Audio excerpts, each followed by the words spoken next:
way that I want to tell you about in terms of saving money is from loyalty points. So Carnival's loyalty program is called the VIFP program. So they assign you a number at the time that you book your cruise, and they give one to your kids also. And you start off as blue, and then I believe for your second cruise you're red, and then after you've cruised for 25 days you get to gold.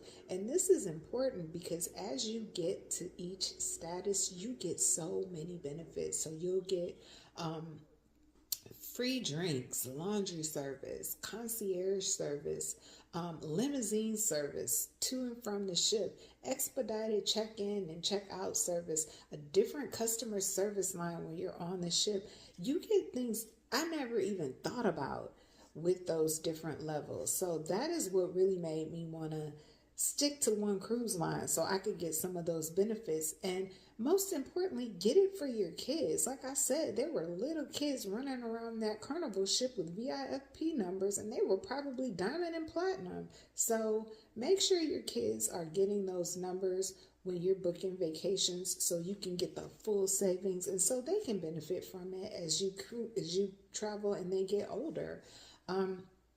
Royal Caribbean did not automatically assign my son a number. Theirs is called the Crown and Anchor Society number. So I had to call back and let them know that he never got it. And when they assigned it to him, he did get credit for the 2 cruises that we took.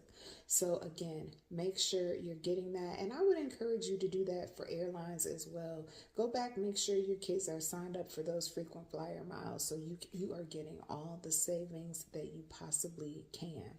I have to add that we have a cruise coming up with Celebrity, and I tried to call in and get him a number, and they told me they don't do it for minors. So I told them we won't be back to Celebrity until he turns 18. So if you're not saving money, that may not be a cruise line that you want to consider. But obviously, they probably don't want a lot of kids on there anyway. But that's okay. We're still gonna go. But recap of everything we've discussed. First, plan in advance so you have enough time to make your payments, plan your time off. Second, stay loyal to one cruise line. Subscribe to their emails so you can get all the information about discount offers.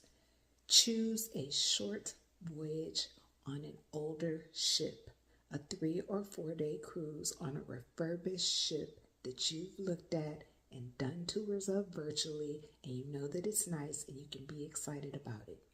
If you can, the inside cabin, also going to save you some money. Next, the most controversial thing on the list is the casino. If you can get down there, do it. It's fun. I'm addicted to it. Finally, the loyalty points. Make sure you're signing up for them and getting them.